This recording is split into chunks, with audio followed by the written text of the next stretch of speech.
फुलेको छ है दुईटा हेर कस्तो मजाले फुलेको छ एकै ठाउँमा एक ठाउँ भयो कि हो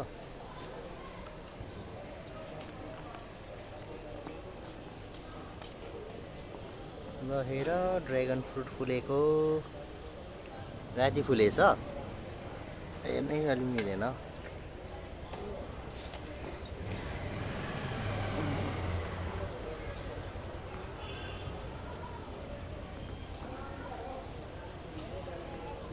दुईटा फुलेछ अर्को फुल्ने तर्खरमा छ